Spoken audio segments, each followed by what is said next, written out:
Scrum is not the only agile methodology, and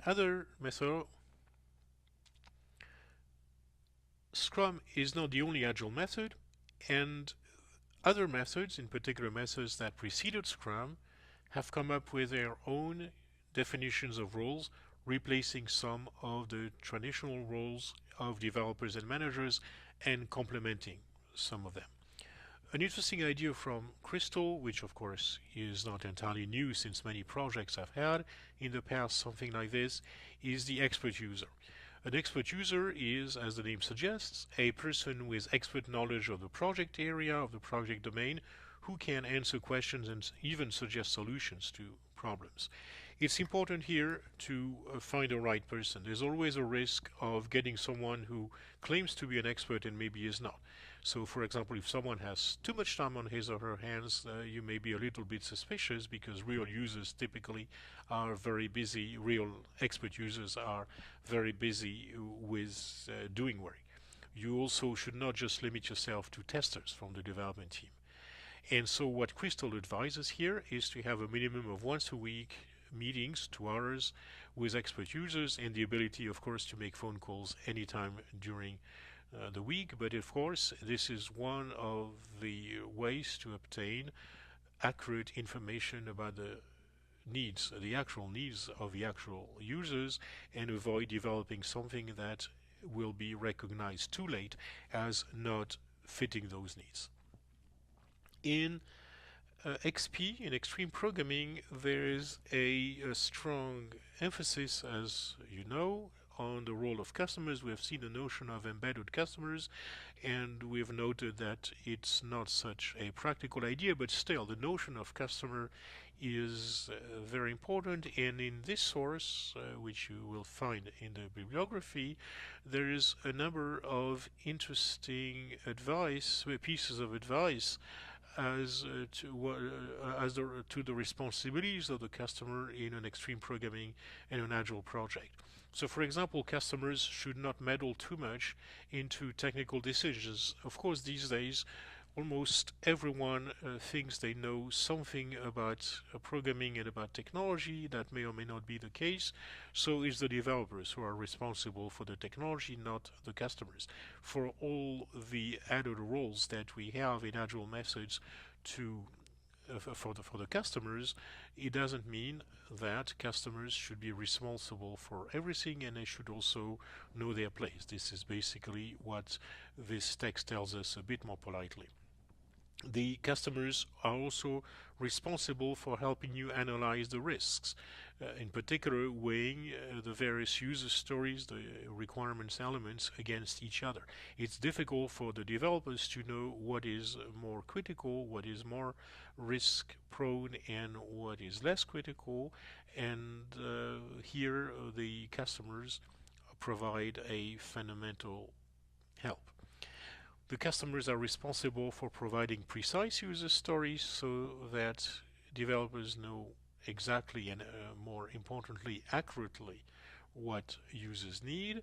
They should be the ones who say what are the stories with the maximum value so that features can be properly prioritized, and they should collaborate with the team, not treat the team as an external body, but really attempt to work closely with them and help them at every step.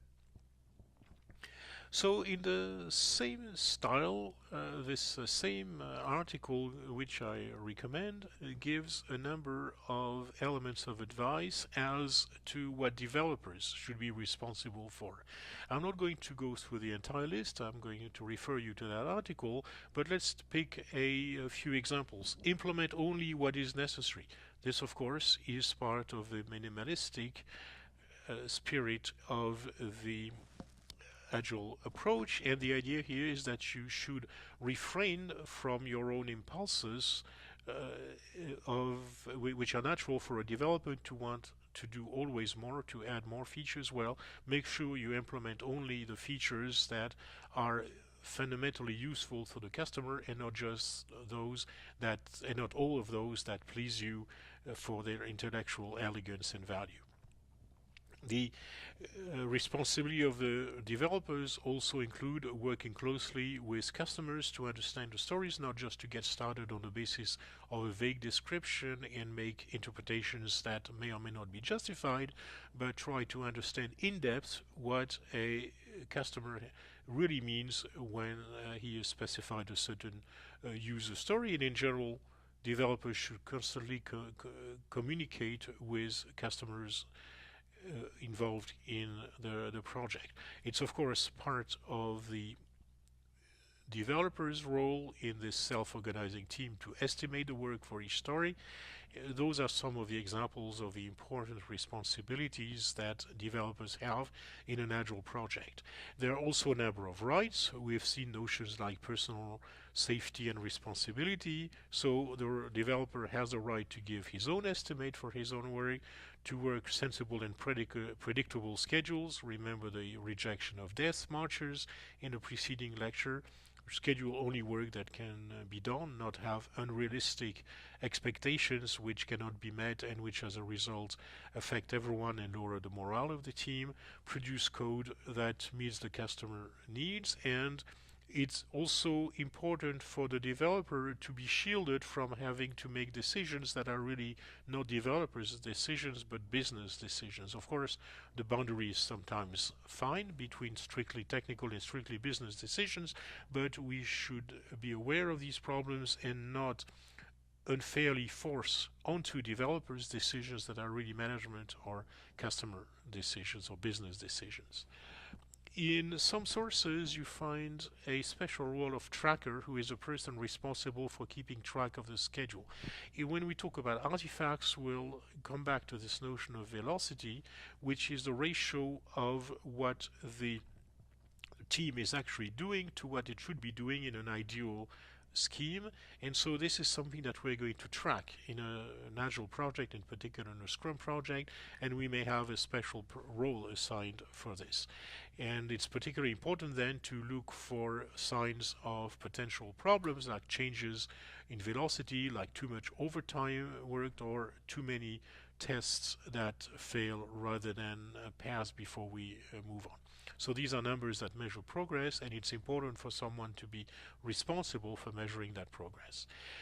We have seen the notion of Scrum Master, which is a bit specific to Scrum. In general, in Agile methods prior to Scrum, there was a notion such as Coach, which has a role with the following responsibilities, some of which are familiar because we have seen them in the Scrum Master.